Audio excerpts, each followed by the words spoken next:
ನಮಸ್ತೆ ವೀಕ್ಷಕರೇ, ಶುಭೋದಯ. ವಿಶೇಷ ನೇರ ಪ್ರಸಾರ ಜ್ಯೋತಿಷ್ಯ ಕಾರ್ಯಕ್ರಮ ಬೃಹತ್ ಜಾತಕಂಗೆ ತಮ್ಮೆಲ್ಲರಿಗೂ ಆತ್ಮೀಯ ಸ್ವಾಗತ. ನಾನು ಮಂಜರಿ ಹೊಂಬಾಳಿ.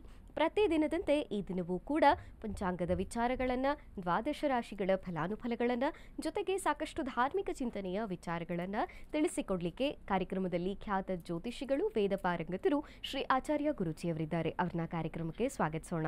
ಗುರುಗಳೇ ನಮಸ್ತೆ, ಕಾರ್ಯಕ್ರಮಕ್ಕೆ ಸ್ವಾಗತ. ನಮಸ್ತೆ. ಅಸ್ಮದ್ಗುರುಭ್ಯೋ ನಮಃ. ಅಖಂಡಮಂಡಲಾಕಾರಂ ವ್ಯಾಪ್ತಂ ಗೆನ ಚರಾಚರಂ ತತ್ಪದಂ ದರ್ಶಿತಂ ಗೆನ ತಸ್ಮೈ ಶ್ರೀ ಗುರವೇ ನಮಃ.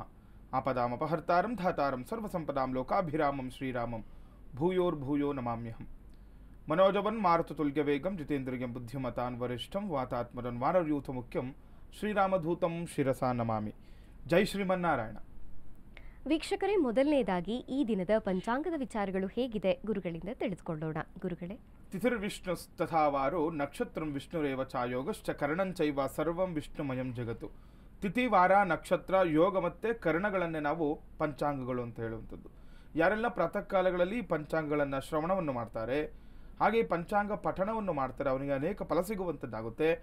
ಆ ದಿನ ಕೂಡ ಅಭಿವೃದ್ಧಿಯ ಸಂಕೇತ ಅಂತ ಹೇಳುವಂಥದ್ದು. ಹಾಗಾಗಿ ಈ ದಿನದ ಪಂಚಾಂಗವನ್ನು ನೋಡೋಣ. ಈ ದಿನ ವಿಶ್ವವಸುನಾಮ ಸಂವತ್ಸರ, ದಕ್ಷಿಣಾಯನ ವರ್ಷ ಋತು, ಶ್ರಾವಣ ಮಾಸ. ಶ್ರಾವಣ ಮಾಸದ ಕೃಷ್ಣ ಪಕ್ಷದ ಕೃಷ್ಣ ಏಕಾದಶಿ ಇವತ್ತು ಇರುವಂಥದ್ದು. ಏಕಾದಶಿ ತಿಥಿ ಇವತ್ತು ಮಂಗಳವಾರ ಬಂದಿದೆ. ಇನ್ನು ಆರಿದ್ರ ನಕ್ಷತ್ರ, ವಜ್ರಯೋಗ, ಬಾಲವಕರ್ಣವನ್ನು ನಾವು ಈ ಪಂಚಾಂಗಗಳಲ್ಲಿ ತಿಳ್ಕೊಳ್ಬೋದಾಗಿದೆ. ಇದರೊಟ್ಟಿಗೆ ರಾಹುಕಾಲ ಹಾಗೆ ಯಮಗಂಡ ಕಾಲಗಳನ್ನು ಕೂಡ ಅವಶ್ಯಕವಾಗಿ ತಿಳ್ಕೊಳ್ಬೇಕು. ಯಾಕಂದರೆ ಯಾವುದೇ ಒಂದು ರಾಹುಕಾಲಗಳಲ್ಲಿ ಅಥವಾ ಯಾವುದೇ ಒಂದು ಯಮಗಂಡ ಕಾಲಗಳಲ್ಲಿ ನಾವು ಶುಭ ಕಾರ್ಯಗಳನ್ನಾಗಲಿ ಅಥವಾ ಶುಭ ಪ್ರಯಾಣಾದಿಗಳನ್ನಾಗಲಿ ಪ್ರಾರಂಭ ಮಾಡಬಾರ್ದು ಅಂತ ಹೇಳುತ್ತೆ ಶಾಸ್ತ್ರ. ಹಾಗಾಗಿ ಈ ದಿನದ ರಾಹುಕಾಲವನ್ನು ನೋಡೋಣ. ಮಧ್ಯಾಹ್ನ 3:31 5:04 ಈ ದಿನ ನಾವು ರಾಹುಕಾಲವನ್ನು ನೋಡ್ಬೋದು.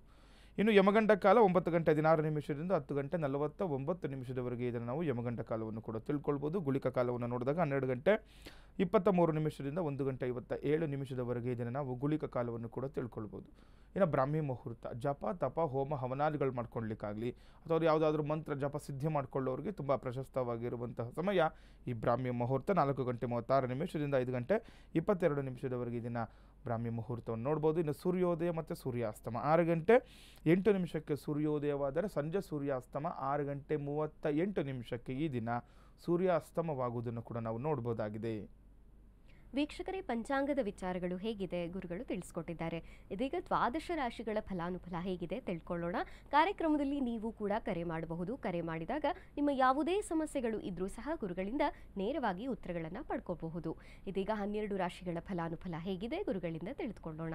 ಗುರುಗಳೇ, ಶುಭ ಮಂಗಳವಾರ. ಈ ದಿನ ಮಂಗಳ ಗೌರಿ ಆಗಲಿ ಅಥವಾ ನಿಮ್ಮ ಕುಲದೇವತೆ, ಯಾಕಂದರೆ ಶ್ರಾವಣ ಮಾಸದ ಏಕಾದಶಿ ಕೆಲವು ವ್ರತ ಆಚರಣೆ ಮಾಡ್ತಾ ಇರ್ತೀರ. ಈ ದಿನ ಯಾರೆಲ್ಲ ಈ ಶಕ್ತಿ ದೇವತೆಗಳ ಆರಾಧನೆ ಮಾಡ್ಕೊಳ್ಳಿಕ್ಕೆ ಈ ಏಕಾದಶಿಯ ತಿಥಿ ತುಂಬ ಪ್ರಶಸ್ತವಾಗಿರುವಂಥದ್ದು. ಅದರಲ್ಲೂ ಶ್ರಾವಣ ಕೃಷ್ಣ ಏಕಾದಶಿ ಅನ್ನುವಂಥದ್ದು ಈ ಶಕ್ತಿ ದೇವತೆಗಳಿಗೆ ಒಂದು ಶಕ್ತಿ ಹೆಚ್ಚಿರುತ್ತೆ ಅಂತ ಹೇಳುತ್ತೆ. ಈ ಒಂದು ಸಮಯದಲ್ಲಿ ಆ ಶಕ್ತಿ ದೇವತೆಗಳ ಒಂದು ಆರಾಧನೆ ಮಾಡಿಕೊಳ್ಳುವಂಥದ್ದು, ನಾಮ ಜಪಗಳನ್ನು ಮಾಡೋದ್ರಿಂದ ಅನೇಕ ಫಲ ಸಿಗುವಂಥದ್ದಾಗುತ್ತೆ. ಇನ್ನು ಈ ದಿನದ ಒಂದು ವಿಶೇಷವಾಗಿರುವಂತಹ ಧಾರ್ಮಿಕ ವಿಚಾರವಾಗಿ ನಾವು ನಕ್ಷತ್ರಗಳ ಜನನ ಬಗ್ಗೆ ಹೇಳ್ತಾ ಇದ್ವಿ. ಯಾಕಂದರೆ ಕೆಲವೊಂದು ನಕ್ಷತ್ರ ಜನನ ದೋಷ ಇರುವಂಥದ್ದು, ಆ ಒಂದು ಕೆಲವೊಂದು ನಕ್ಷತ್ರ ಜನನ ದೋಷದಿಂದ ಆಗುವಂತಹ ದುಷ್ಪರಿಣಾಮಗಳೇನಿರುತ್ತೆ ಮತ್ತು ಅದಕ್ಕೆ ಏನು ಪರಿಹಾರಗಳು ಮಾಡ್ಕೊಳ್ಬೇಕು ತಿಳಿಸ್ಕೊಡ್ತಾ ಇದ್ದೇನೆ. ಇದರೊಟ್ಟಿಗೆ ದ್ವಾದಶ ರಾಶಿಗಳು ಮೇಷ, ವೃಷಭ, ಮಿಥುನ, ಕಟಕ, ಸಿಂಹ, ಕನ್ಯಾ, ತುಲ, ವೃಶ್ಚಿಕ, ಧನಸ್ಸು, ಮಕರ, ಕುಂಭ ಮತ್ತು ಮೀನರಾಶಿ.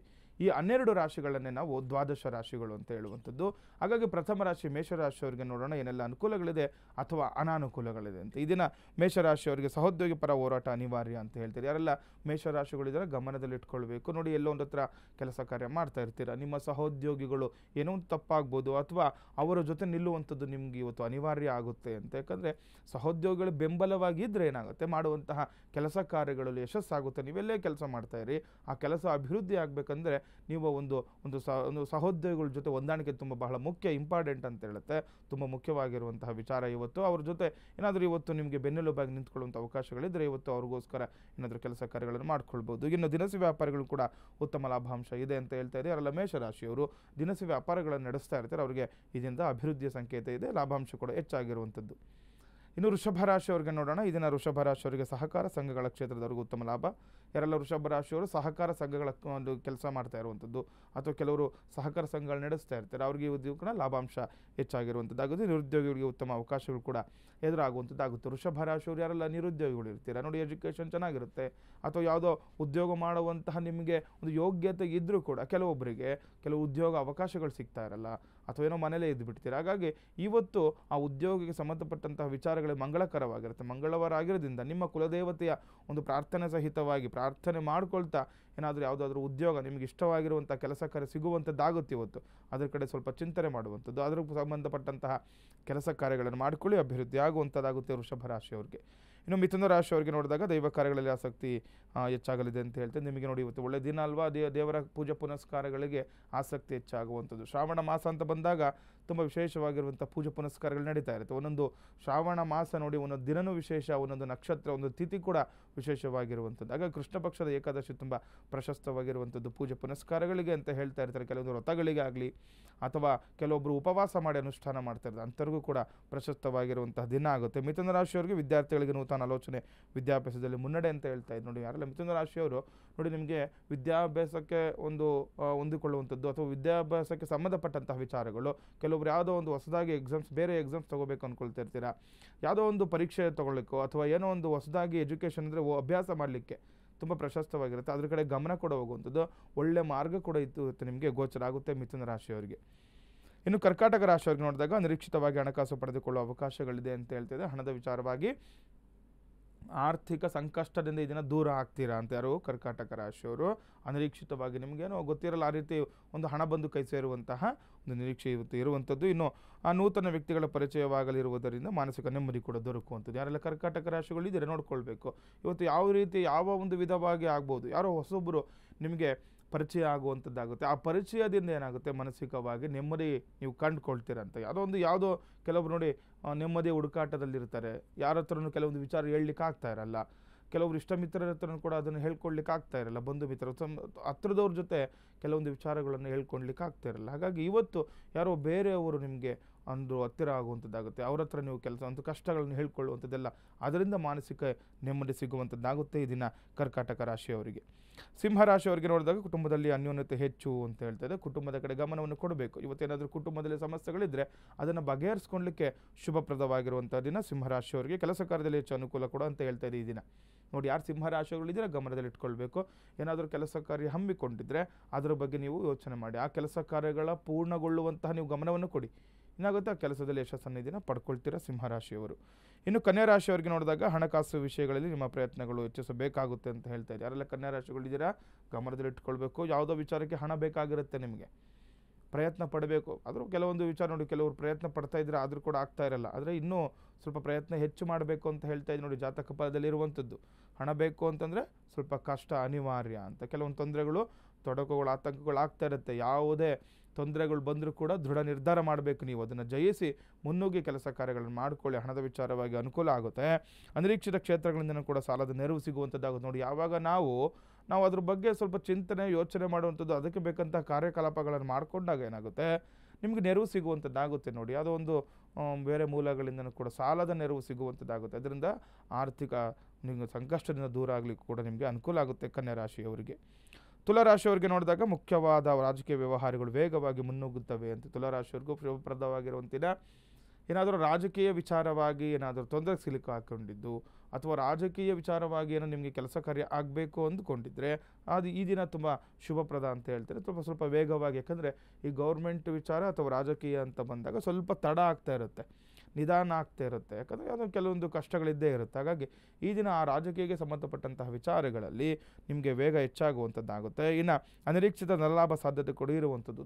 ತುಲಾರಾಶಿಯವರು ಕೂಡ ಈ ದಿನ ಹಣಕಾಸಿನ ವಿಚಾರದಲ್ಲಿ ಶುಭಪ್ರದ ಅಂತ ಹೇಳ್ತಾ ಇದೆ. ಅನಿರೀಕ್ಷಿತವಾಗಿ ಹಣ ಬರುವಂಥದ್ದಾಗುತ್ತೆ ಈ ದಿನ ತುಲಾರಾಶಿಯವರಿಗೆ. ವೃಶ್ಚಿಕ ರಾಶಿಯವರಿಗೆ ನೋಡಿದಾಗ ನೌಕರರಿಗೆ ಹೆಚ್ಚಿನ ಶ್ರಮವಹಿಸಿ ದುಡಿದರೂ ತಕ್ಕ ಪ್ರತಿಫಲ ದೊರೆಯುವುದಿಲ್ಲ ಅಂತ ಹೇಳ್ತಿದ್ದೆ. ಯಾರೆಲ್ಲ ವೃಶ್ಚಿಕ ರಾಶಿಗಳಿದ್ದೀರಾ ನೋಡಿ ಗಮನದಲ್ಲಿ ಇಟ್ಕೊಳ್ಬೇಕು. ಎಲ್ಲರ ಹತ್ರ ಕೆಲಸ ಕಾರ್ಯ ಮಾಡ್ತಿರ್ತೀರಲ್ವ, ಕೆಲವರು ತುಂಬ ಶ್ರಮವಹಿಸಿ ಕಷ್ಟಪಡ್ತಾ ಇರ್ತಾರೆ. ಅಂಥವ್ರಿಗೂ ಕೂಡ ಇದನ್ನ ಸ್ವಲ್ಪ ಹಿನ್ನಡೆ ಅಂತ ಹೇಳ್ಬೋದು. ಯಾಕಂದರೆ ನೀವು ಎಷ್ಟೇ ಕಷ್ಟಪಟ್ಟು ದುಡಿದ್ರೂ ಕೂಡ ಅಷ್ಟು ಪ್ರತಿಫಲ ಇಲ್ಲ ಅಂತ. ಕೆಲವರು ಹೇಳ್ತಾರೆ, ಗುರುಗಳೇ ತುಂಬ ಕಷ್ಟ ಆಗ್ತಿರುತ್ತೆ, ಬೆಳಗ್ಗೆ ಹಗಲು ರಾತ್ರಿ ನಾವು ಕಷ್ಟಪಡ್ತೀವಿ, ಆದರೆ ಕೊನೆಯದಾಗಿ ನಾವು ಸ್ವಲ್ಪ ಕೂಡ ಹಣ ಉಳಿಸ್ಲಿಕ್ಕೆ ಆಗ್ತಾ ಇರಲ್ಲ ಅಂತ ಹೇಳ್ತಾರೆ. ಆ ರೀತಿ ಇವತ್ತು ಆಗುತ್ತೆ. ನೀವು ಸ್ವಲ್ಪ ಜಾಗೃತರಾಗಿರಬೇಕು ವೃಶ್ಚಿಕ ರಾಶಿಯವರು. ಕೃಷಿಕರಿಗೆ ಹೆಚ್ಚಿನ ಲಾಭ ಅಂತ ಹೇಳ್ತಾರೆ. ಆದರೆ ಯಾರೆಲ್ಲ ಈ ಕೃಷಿಕರು ಇರ್ತೀರ ನೋಡಿ, ಭೂಮಿಯನ್ನು ನಂಬಿರ್ತೀರ, ಕೃಷಿಯನ್ನು ನೀವು ನಂಬಿಕೊಂಡು ಜೀವನ ಮಾಡ್ತಾ ಇರ್ತಾರೆ, ಅಂಥವ್ರಿಗೆ ದಿನ ಶುಭಪ್ರದ ಅಂತ ಹೇಳ್ತಾರೆ. ಲಾಭಾಂಶ ಹೆಚ್ಚಾಗುವಂಥದ್ದಾಗುತ್ತೆ ಇವತ್ತು ವೃಶ್ಚಿಕ ರಾಶಿಯವರಿಗೆ. ಧನುರಾಶಿಯವರಿಗೆ ನೋಡಿದಾಗ ಪ್ರಮುಖ ಕೆಲಸಗಳಲ್ಲಿ ಇಂದು ಧನಲಾಭ. ನೋಡಿ, ಧನುರಾಶಿಯವರಿಗೂ ಕೂಡ ಇವತ್ತು ಧನಾಗಮನದ ನಿರೀಕ್ಷೆ ಮಾಡ್ಬೋದು. ಯಾವುದೊಂದು ತುಂಬ ನಿಮ್ಗೆ ಇಷ್ಟವಾಗಿರುವಂಥ ಕೆಲಸ, ಪ್ರಮುಖ ಕೆಲಸ, ಅದನ್ನು ನಂಬ್ಕೊಂಡ್ಬಿಟ್ಟಿರ್ತೀರ.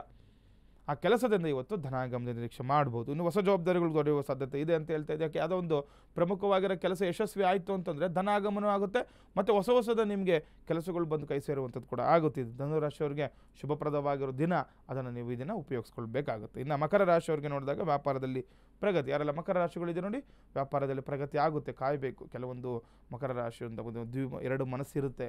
ಅದೊಂದು ವ್ಯಾಪಾರ ಒಂದೇನೋ ಒಂದು ಸಮಯದಲ್ಲಿ ತಪ್ಪಾಗಿರ್ಬೋದು, ಅಥವಾ ಏನೋ ಕಷ್ಟ ಆಗಿರುತ್ತೆ, ವ್ಯಾಪಾರದಲ್ಲಿ ಲಾಸ್ ಆಗಿರ್ಬೋದು, ನಿಮಗೆ ಪ್ರಗತಿ ಕಾಣ್ತಾ ಇದೆ ನೋಡಿ. ಇಂದಿನಿಂದ ನಿಮಗೆ ಅನುಕೂಲಗಳು ಇರುವಂಥದ್ದು. ಕೌಟುಂಬಿಕ ಸಮಸ್ಯೆಗಳಿಗೆ ಪರಿಹಾರ ಕೂಡ ಕಂಡುಕೊಳ್ಳುವಿರಿ. ನೋಡಿ, ಕುಟುಂಬದಲ್ಲಿ ಯಾವುದೋ ಸಮಸ್ಯೆ ಇವತ್ತು ಒಳ್ಳೆಯ ದಿನ, ಅದು ಪರಿಹಾರ ಸಿಗುತ್ತಂತೆ ನೋಡಿ. ಆದರೆ ನಾವೇನು ಮಾಡಿ ಕೆಲವೊಂದು ಕೆಲಸಗಳನ್ನು ಮಾಡ್ಕೊಳ್ಬೇಕು. ಕುಟುಂಬದವರ ಜೊತೆ ಇರುವಂಥದ್ದು, ಕುಟುಂಬದಲ್ಲಿರುವಂತಹ ಭಿನ್ನಾಭಿಪ್ರಾಯನ ಹೋಗಲಾಡಿಸ್ಕೊಳ್ಳಿಕ್ಕೆ ತುಂಬ ಶುಭಪ್ರದವಾಗಿರುವಂತಹ ದಿನ ಮಕರ ರಾಶಿಯವರಿಗೆ. ಇನ್ನು ಕುಂಭರಾಶಿಯವರಿಗೆ ನೋಡಿದಾಗ ಮನೆಯ ವಿಷಯಗಳಲ್ಲಿ ಯಶಸ್ವಿಯಾಗಿ ನಿಭಾಯಿಸಲು ಒಳ್ಳೆಯ ಸಮಯ. ನೋಡಿ, ಯಾರೆಲ್ಲ ಕುಂಭರಾಶಿಗಳಿದ್ದೀರಾ, ಮನೆಯ ವಿಚಾರವಾಗಿ ಕೆಲವರು ನೋಡಿ ಏನೋ ಹೇಳ್ತಿರಲ್ಲ, ಈಗ ಹೊರಗಡೆ ತುಂಬ ಚೆನ್ನಾಗಿ ಕೆಲಸ ಮಾಡ್ತಾ ಇರ್ತಾರೆ, ಮನೆ ಕಡೆ ಗಮನನೇ ಕೊಡ್ತಾ ಇರಲ್ಲ. ಅಂಥವ್ರು ಯಾರೆಲ್ಲ ಇರ್ತೀರಾ, ಸ್ವಲ್ಪ ಮನೆ ಕಡೆ ಗಮನ ಕೊಡೋದು ತುಂಬ ಒಳ್ಳೆಯದು ಅಂತ ಹೇಳ್ತಾರೆ. ಯಾಕಂದರೆ ಅದರಿಂದ ಏನಾಗುತ್ತೆ, ಮನೆಯಲ್ಲಿ ಏನೇ ದೋಷಗಳು, ಏನೇ ಕಷ್ಟಗಳಿದ್ದರೂ ಕೂಡ ಅದರಲ್ಲಿ ನಿಭಾಯಿಸಲಿ ನೀವು ಯಶಸ್ವಿ ಆಗ್ತಾರೆ ಇವತ್ತು ಕುಂಭರಾಶಿಯವರು. ಇನ್ನು ಹಣಕಾಸು ವಿಚಾರದಲ್ಲಿ ಕೂಡ ಒಳ್ಳೆಯ ವಿಚಾರ ಅಂತ ನೋಡಿ. ಯಾವಾಗ ಮನೆಯಲ್ಲಿ ಸುಖ ಶಾಂತಿ ನೆಮ್ಮದಿ ಇರುತ್ತೆ, ಮನೆಯಲ್ಲಿ ಕೆಲಸ ಕಾರ್ಯಗಳು ಬೇಗ ಆಗುತ್ತೆ, ನೀನು ಎಲ್ಲ ವಿಚಾರದಲ್ಲೂ ನಿಮಗೆ ಅನುಕೂಲಗಳು ಆಗ್ಬಿಡುತ್ತೆ ಅಂತ. ಅದರಲ್ಲಿ ಹಣಕಾಸು ವಿಚಾರದಲ್ಲೂ ಕೂಡ ಕುಂಭರಾಶಿಗಳು ಶುಭಪ್ರದವಾಗಿದೆ ಇವತ್ತು. ಇನ್ನು ಕಡೆಯ ರಾಶಿ ಮೀನರಾಶಿಯವರಿಗೆ ನೋಡೋಣ. ಖರ್ಚುಗಳು ಇನ್ನಷ್ಟು ಹೆಚ್ಚಾಗುವ ಸಾಧ್ಯತೆ ಇರುವಂಥದ್ದು. ಖರ್ಚಿನ ಮೇಲೆ ಕಡಿವಾಣವನ್ನು ಅವಶ್ಯಕವಾಗಿ ಹಾಕಬೇಕು. ಯಾರು ಮೀನರಾಶಿಗಳಿದ್ದಾರೆ ನೋಡಿ, ಹಣ ಇದೆ ಅಂತೇಳಿ ನೀವು ದುಂದು ವೆಚ್ಚ ಮಾಡುವಂಥದ್ದು, ಹಣ ವ್ಯಯ ಮಾಡುವಂಥದ್ದು, ವೃಥಾ ಸುಮ್ಮನೆ ಹಣ ವ್ಯಯ ಮಾಡಿದ್ರೆ ಏನಾಗುತ್ತೆ, ಅದರಿಂದ ಮುಂದಿನ ದಿನಗಳಲ್ಲಿ ತೊಂದರೆಗಳನ್ನ ಅನುಭವಿಸಬೇಕು. ಪ್ರಯಾಣ ಯೋಗ ಇದೆ, ಮನೆಯಲ್ಲಿ ಕೌಟುಂಬಿಕ ನೆಮ್ಮದಿ ಕೂಡ ಇರುವಂಥದ್ದು. ಯಾರೆಲ್ಲ ಮೀನರಾಶಿಗಳಿದ್ದಾರೆ ಎಲ್ಲಾದರೂ ಹೊರಗಡೆ ಹೋಗುವಂಥದ್ದು, ತೀರ್ಥಕ್ಷೇತ್ರಗಳೇನು ಅಥವಾ ನಿಮಗೆ ಇಷ್ಟವಾಗಿರುವಂಥ ಪ್ರದೇಶಗಳಿಗೆ ಏನಾದರೂ ಹೋಗ್ಬೇಕು ಅಂದ್ಕೊಂಡಿದ್ರೆ ಇವತ್ತು ನೀವು ಹೋಗ್ಬೋದು. ಕುಟುಂಬದ ನೆಮ್ಮದಿ ವಾತಾವರಣ ಕೂಡ ಇವತ್ತು ನೀವು ಕಾಣ್ತೀರಾ ಮೀನರಾಶಿಯವರು. ವೀಕ್ಷಕರೇ, ಧಾರ್ಮಿಕ ಚಿಂತನೆಯ ವಿಚಾರದಲ್ಲಿ ನಿಮ್ಮ ನಕ್ಷತ್ರಗಳಿಗೆ ಅನುಗುಣವಾಗಿ ಯಾವೆಲ್ಲ ಪರಿಣಾಮಗಳು, ಜೊತೆಗೆ ಅದಕ್ಕೆ ಪರಿಹಾರಗಳೇನು ಗುರೂಜಿಯವರು ತಿಳಿಸ್ಕೊಡ್ತಾರೆ. ಗುರುಗಳೇ ನೋಡಿ, ಸಾಮಾನ್ಯವಾಗಿ ನಾವು ಹಿಂದಿನ ಸಂಚಿಕೆಯಲ್ಲಿ ಕೂಡ ಈ ನಕ್ಷತ್ರಗಳ ಜನನ ಕಾಲದಲ್ಲಿ ಆಗಿರುವಂತಹ ದುಷ್ಪರಿಣಾಮಗಳಿಂದ ಯಾವ ರೀತಿ ಅದನ್ನು ಪರಿಹಾರ ಮಾಡ್ಕೊಳ್ಬೇಕು ತಿಳಿಸ್ಕೊಡ್ತಾ ಇದ್ವಿ. ನೋಡಿ, ಇವತ್ತು ಈ ಆರಿದ್ರ ನಕ್ಷತ್ರ ಆಗಲಿ ಅಥವಾ ಈ ಸ್ವಾತಿ ನಕ್ಷತ್ರ ಮತ್ತು ಶತಭಿಷ ನಕ್ಷತ್ರ, ಈ ನಕ್ಷತ್ರದಲ್ಲಿ 3 ನಕ್ಷತ್ರದಲ್ಲೇನಾದರೂ ಜನನವಾಗಿತ್ತು ಅಂತಂದರೆ ಏನೆಲ್ಲ ತೊಂದರೆಗಳನ್ನ ಎದುರಿಸಬೇಕು ಅಥವಾ ಏನು ಪರಿಹಾರಗಳಿದೆ ತಿಳ್ಕೊಳ್ಬೇಕಾಗುತ್ತೆ. ಯಾಕಂದರೆ ನೋಡಿ, ಒಂದೊಂದು ನಕ್ಷತ್ರಕ್ಕೂ ಕೂಡ ಒಂದೊಂದು ಗ್ರಹಗಳು ಅಧಿಪತಿ ಅಂತ ಹೇಳ್ತೇವೆ ನಾವು. ಹಾಗಾಗಿ ನಕ್ಷತ್ರ ಜನನ ಕಾಲದಲ್ಲಿ ಇರುವಂತಹ ನಕ್ಷತ್ರ ತುಂಬ ಬಹಳ ಪ್ರಮುಖವಾಗಿರುವಂಥದ್ದಾಗುತ್ತೆ ಯಾವುದೇ ವ್ಯಕ್ತಿಗಾದರೂ ಕೂಡ. ಯಾಕಂದರೆ ನಾವು ಸಾಮಾನ್ಯವಾಗಿ ಒಂದು ಜಾತಕ ನೋಡುವಾಗ ನಕ್ಷತ್ರಗಳನ್ನು ನೋಡೇ ಅವರ ಒಂದು ಜಾತಕ ನಿರ್ಣಯ ಮಾಡುವಂಥದ್ದು. ಇವಾಗಲೂ ಕೂಡ ನೋಡಿ, ಏನಾದರೂ ನೀವು ಮಗು ಜನನ ಆಯಿತು ಅಂತಂದರೆ, ಗುರುಗಳೇ ನಮ್ಮ ಮಗುಗೆ ಯಾವ ನಕ್ಷತ್ರ ಇದೆ, ಯಾವ ಹೆಸರಿಡಬೇಕು, ಯಾವ ರಾಶಿ ಬರುತ್ತೆ, ಇದೆಲ್ಲ ಕೂಡ ನೀವು ತಿಳ್ಕೊಂಬಿಟ್ಟಿರ್ತೀರ. ಹಾಗಾಗಿ ಈ ಒಂದೊಂದು ನಕ್ಷತ್ರಗಳಿಗೂ ಕೂಡ 4 ಪಾದಗಳಿರುತ್ತೆ. ಅಂದರೆ ಒಂದು ನಕ್ಷತ್ರ ಬಂತು ಅಂದರೆ ನಕ್ಷತ್ರಕ್ಕೆ 4 ರೀತಿಯ ಒಂದು ಅಕ್ಷರಗಳು ಬರುತ್ತೆ ಮಗುಗೆ ಹೆಸರಿಡಲಿಕ್ಕೆ. ಅದೇ ರೀತಿಯೇ ಈ ನಕ್ಷತ್ರದಲ್ಲಿ ಏನಾದರೂ ಜನನವಾಗಿದ್ದು ಅವರೇನೆಲ್ಲ ತೊಂದರೆಗಳನ್ನು ಅನುಭವಿಸ್ಬೇಕು ಅಂತ ತಿಳ್ಕೊಳ್ಬೇಕು. ಯಾಕಂದರೆ ನೋಡಿ, ಇವಾಗ ಏನಾದರೂ ಮಗು ತುಂಬ ಹಠ ಮಾಡ್ತಾ ಇತ್ತು, ಅಥವಾ ಮಗು ತುಂಬ ಏನೋ ನಿಮಗೆ ಮನೇಲಿ ಏನು ಊಟ ತಿಂತಾ ಇತ್ತು, ಏನೊಂದು ತುಂಬ ಒಂದು ಹಠ ಆಗ್ತಾ ಇತ್ತು ಅಂತಂದರೆ, ಈಗ ಹಿರಿಯರು ಹೇಳ್ತಾ ಇರ್ತಾರೆ ಅದು ಯಾವ ನಕ್ಷತ್ರದಲ್ಲಿ ಹುಟ್ಟುಬಿಡ್ತಾ ಮಗು ಅಂತ. ಯಾಕಂದರೆ ಆ ನಕ್ಷತ್ರಕ್ಕೆ ಅಷ್ಟು ಪ್ರಮುಖವಾಗಿರುವಂತಹ ಸ್ಥಾನ ಇದೆ ಅಂತ. ಯಾಕಂದರೆ ನಕ್ಷತ್ರ ಜನನ ಶಾಂತಿ ಅನ್ನುವಂಥದ್ದು ತುಂಬ ಪ್ರಮುಖವಾಗಿರುವಂಥ ಘಟ್ಟ. ಒಬ್ಬ ವ್ಯಕ್ತಿ ಜನನ ಆಯಿತು ಅಂತಂದರೆ ಆ ಜನನ ಆಗಲಿ ಅಥವಾ ಮರಣ ಆಗಲಿ, ಈ ನಕ್ಷತ್ರ ಎಷ್ಟು ಇಂಪಾರ್ಟೆಂಟ್ ಅಂದರೆ ನೋಡಿ, ಮರಣ ಆದರೂ ಕೂಡ ನಕ್ಷತ್ರವನ್ನು ನೋಡ್ತಾರೆ. ಏನಾದರೂ ಈ ಧನಿಷ್ಠ ಪಂಚಕ 5 ನಕ್ಷತ್ರಗಳಿದೆ. ಈ ನಕ್ಷತ್ರದೇನಾದರೂ ಜನನ ಅಂದರೆ ಮರಣ ಆಯಿತು ಅಂದರೂ ಕೂಡ ಈ ಮನೆ ಬಿಡುವಂಥದ್ದು ಮಾಡ್ಕೊಳ್ಬೇಕು. ಅಲ್ಲಿ ತುಂಬ ಕಷ್ಟಗಳಾಗುತ್ತೆ, ಆ ಒಂದು ಪರಿಸರ ತುಂಬ ಕಷ್ಟ ಆಗುತ್ತೆ, ಮನೇಲಿ ಇರಲಿಕ್ಕಾಗಲ್ಲ, ಇದೆಲ್ಲ ಕೂಡ ಹೇಳ್ತಾ ಇರ್ತಾರೆ. 3 ತಿಂಗಳು, 9 ತಿಂಗಳು, 12 ತಿಂಗಳವರೆಗೂ ಕೂಡ ಮನೆ ಬಿಡುವಂತಹ ಒಂದು ಅವಕಾಶಗಳಿರುತ್ತೆ. ಹಾಗಾಗಿ ನಕ್ಷತ್ರ ಅನ್ನುವಂಥದ್ದು ತುಂಬ ಪ್ರಮುಖವಾಗಿರುವಂತಹ ವಿಚಾರ ಈ ಒಂದು ಜನನ ಕಾಲದಲ್ಲಿ. ಹಾಗಾಗಿ ಯಾರು ಈ ಆರಿದ್ರ ಸ್ವಾತಿ ಹಾಗೂ ಶತಭಿಷ ನಕ್ಷತ್ರದಲ್ಲಿ ಜನನವಾಗಿರ್ತಾರೆ ಅವರು ಅವಶ್ಯಕವಾಗಿ ತಿಳ್ಕೊಳ್ಬೇಕು, ರಾಹು ದಶೆಯಲ್ಲಿ ಅವರು ಜನನ ಆಗಿದೆ ಅಂತ. ರಾಹು ದಶೆ ಎನ್ನುವಂಥದ್ದು 18 ವರ್ಷಗಳ ಕಾಲ ಇರುತ್ತೆ. ಹುಟ್ಟಿನಿಂದ 18 ವರ್ಷಗಳ ಕಾಲ ಈ ಒಂದು ವ್ಯಕ್ತಿಗೆ, ಈ ಒಂದು ಮನುಷ್ಯನಿಂದರೆ ಯಾವುದೊಂದು ಮಗು ಜನನ ಆದರೂ ಕೂಡ ಈ ಮಗುವಿಗೆ ಗಂಡಾಗಲಿ ಹೆಣ್ಣಾಗಲಿ 18 ವರ್ಷಗಳ ಕಾಲ ಈ ರಾಹು ದಶೆ ಅಂತ. ನೋಡಿ, ಯಾರಿಗೆ ಆಗಲಿ ರಾಹು ದಶೆಯಲ್ಲಿ ಏನಾದರೂ ಮಗು ಜನನ ಆಯಿತು ಅಂತಂದರೆ ಕೆಲವೊಂದು ಕಷ್ಟಗಳನ್ನ ಅನುಭವಿಸಲೇಬೇಕು. ಯಾರು ಈ ಶತಭಿಷ ಸ್ವಾತಿ ಮತ್ತು ಆರಿದ್ರ ನಕ್ಷತ್ರದವರು ಜನನ ಕಾಲದಿಂದನೂ ಕೂಡ ತುಂಬ ಕಷ್ಟಗಳನ್ನು ಅನುಭವಿಸ್ಬೇಕಾಗುತ್ತೆ. ಯಾಕಂದರೆ ಈ ಒಂದು ರಾಹು ಅನ್ನುವಂಥದ್ದು ನೀಚಗ್ರಹ ಅಂತ ಹೇಳ್ತೇವೆ ನಾವು, ವಕ್ರಿಯಾಗೇ ಇರ್ತಾರೆ ಇವರು. ಯಾಕಂದರೆ ಕೆಲವೊಂದು ನೀಚ ಸ್ಥಾನದಲ್ಲಿ ಬಂದಾಗ ಕಷ್ಟ ಅಂತ ನಾವು ಹೇಳ್ತಾ ಇದ್ವಿ. ಅದೇ ಏನಾದರೂ ಈ ರಾಹು ಲಗ್ನದಲ್ಲಿ ಉಚ್ಚನಾಗಿತ್ತಂತಂದರೆ ತುಂಬ ಎಲ್ಲ ಕಡೆ ಕೂಡ ಜಯನ್ನು ಪ್ರಾಪ್ತಿ ಆಗುವಂಥದ್ದಾಗುತ್ತೆ. ಯಾಕಂದರೆ ಯಾವ ಗ್ರಹನೂ ಕೂಡ ನಮ್ಗೆ ಕೆಟ್ಟದ್ದು ಮಾಡೋದಲ್ಲ, ಆ ಗ್ರಹಗಳ ಪರಿಸ್ಥಿತಿ ಬಲಾಬಲಗಳನ್ನು ನೋಡಿ ನಮ್ಮ ಒಂದು ಮನುಷ್ಯನ ಮೇಲೆ ಪ್ರಭಾವ ಬೀಳುವಂಥದ್ದಾಗುತ್ತೆ. ಹಾಗಾಗಿ ಈಗ ನೀವು ಈ ಒಂದು ನಕ್ಷತ್ರದಲ್ಲಿ ನೀವು ಸ್ವಾತಿ ನಕ್ಷತ್ರದಲ್ಲಿ ಜನನ ಆಗಿದೆ, ಈ ಧನಿಷ್ಠ ಆರಿದ್ರ ನಕ್ಷತ್ರದಲ್ಲಿ ಶರ್ಭಿಷಾ ನಕ್ಷತ್ರದಲ್ಲಿ ಜನನ ಆಗಿದೆ ಅಂದ ತಕ್ಷಣ ಅದು ತಪ್ಪಂತ ಅಲ್ಲ. ಆ ನಿಮ್ಮ ಲಗ್ನದಲ್ಲಿ ಏನಾದರೂ ರಾಹುಗ್ರಹ ಉಚ್ಚ ಸ್ಥಾನದಲ್ಲಿ ಇದ್ದ ಅಂತಂದರೆ ಎಲ್ಲ ಕಡೆ ಇದರಲ್ಲೂ ಕೂಡ ನಿಮಗೆ ಜಯ ಆಗುವಂಥದ್ದಾಗುತ್ತೆ, ಎಲ್ಲದರಲ್ಲೂ ಕೂಡ ಅಭಿವೃದ್ಧಿ ಆಗುತ್ತೆ. 18 ವರ್ಷಗಳ ಕಾಲ ಯಾರಿಗೆ ಮನೆಯಲ್ಲಿ ಮಗು ಜನನಾಗುತ್ತೆ ಈ ನಕ್ಷತ್ರದಲ್ಲಿ, ಎಲ್ಲ ವಿಚಾರದಲ್ಲಿ ನೋಡಿ ಮಗು ಆದ ತಕ್ಷಣ ನಾನು ತುಂಬ ಚೆನ್ನಾಗದೆ ಅಂತ ಹೇಳ್ತಾರಲ್ವ, ಆ ರೀತಿಯೆಲ್ಲ ಆಗ್ಬಿಡುತ್ತೆ. ಯಾರೇ ಆಗಲಿ ತಲೆ ಕೆಡಿಸ್ಕೊಂಥ ಅವಶ್ಯಕತೆ ಇಲ್ಲ. ಆದರೆ ರಾಹುಗ್ರಹ ಅಂತ ಬಂದಾಗ ಕೆಲವೊಂದು ಅಶುಭ ಗ್ರಹಗಳು ಅಂತ ನಾವು ಹೇಳ್ತೀವಿ. ಆ ರೀತಿ ಇರುವಂತಹ ಈ ರಾಹುಗೆ ಸಂಬಂಧಪಟ್ಟಂತಹ 18 ವರ್ಷಗಳ ಕಡೆ ಇರುವಂತಹ ರಾಹು ಏನು ಮಾಡ್ತಾನೆ, ಕೆಲವೊಂದು ವಿಚಾರದಲ್ಲಿ ಬಾಹುಬಲವನ್ನು ಕೂಡ ಹೆಚ್ಚಿಸ್ತಾನಂತೆ. ಆನಂತರ ನೀಚ ಸ್ಥಾನದಲ್ಲಿ ಬಂದರೆ ಬಾಹುಬಲವನ್ನು ಕುಗ್ಗಿಸ್ತಾನಂತೆ. ನೋಡಿ, ಮನುಷ್ಯನಿಗೆ ಬಲ ಬೇಕು, ಏನಾಗುತ್ತೆ ಬಲವನ್ನು ಕಟ್ ಮಾಡಿಬಿಡ್ತಾನೆ. ಈಗ ಮನೇಲಿ ಯಾರೋ ತುಂಬ ಬಲವಾಗಿರ್ತಾರೆ, ಮನೆಗೆ ಯಾರೋ ಒಬ್ಬರು ಆಧಾರವಾಗಿರ್ತಾರೆ, ಈ ನಕ್ಷತ್ರ ಜನನ ಆದ ತಕ್ಷಣ ಅವರು ಒಂದು ಮರಣ ಹೊಂದುವಂಥದ್ದು ಅಥವಾ ಅವ್ರಿಗೇನಾದರೂ ತೊಂದರೆಗಳಾಗುವಂಥದ್ದು, ಇದೆಲ್ಲವೂ ಕೂಡ ನೀವು ಅವಶ್ಯಕವಾಗಿ ತಿಳ್ಕೊಳ್ಬೇಕು. ಅದಕ್ಕೋಸ್ಕರನೇ ಒಂದು ನಕ್ಷತ್ರ ಮಗು ಜನನ ಆದರೆ ಅವಶ್ಯಕವಾಗಿ ನೀವು ಯಾರಾದರೂ ಒಂದು ಪುರೋಹಿತರನ್ನು ಅಥವಾ ಜ್ಯೋತಿಷಿಗಳ ಹತ್ರ ನೀವು ಜಾತಕ ತೋರಿಸುವಂಥದ್ದು.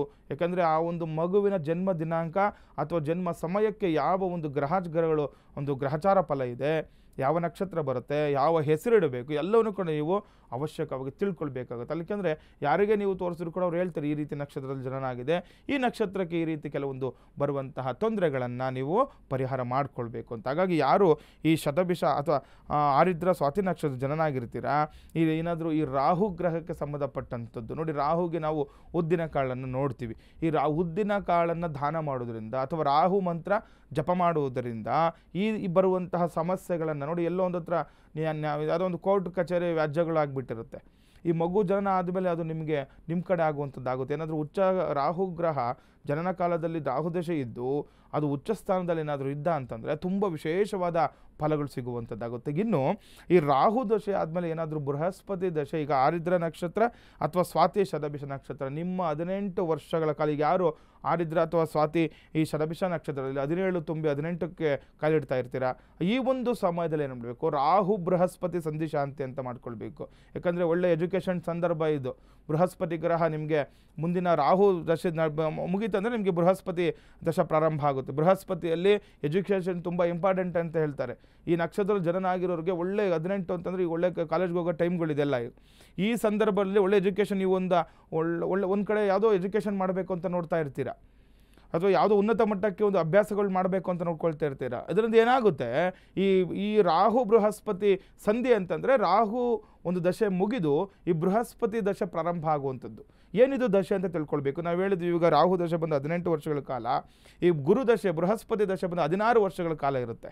ಹುಟ್ಟಿನಿಂದ ಇರುವಂಥದ್ದು ಇದೆಲ್ಲ. ಇದು ಯಾರೇ ಆಗಲಿ, ಯಾರೇ ಈ ನಕ್ಷತ್ರ ಜನರಿಗಾದರೂ ಇದೆಲ್ಲರಿಗೂ ಕೂಡ ಇದೇ ರೀತಿ ಇರುತ್ತೆ. ನೀವೇನು ಮಾಡ್ಕೊಳ್ಬೇಕು, ರಾಹು ಬೃಹಸ್ಪತಿ ಸಂಧಿ ಶಾಂತಿಯನ್ನು ಅವಶ್ಯಕವಾಗಿ ಮಾಡ್ಕೊಳ್ಬೇಕಾಗುತ್ತೆ ನೀವು.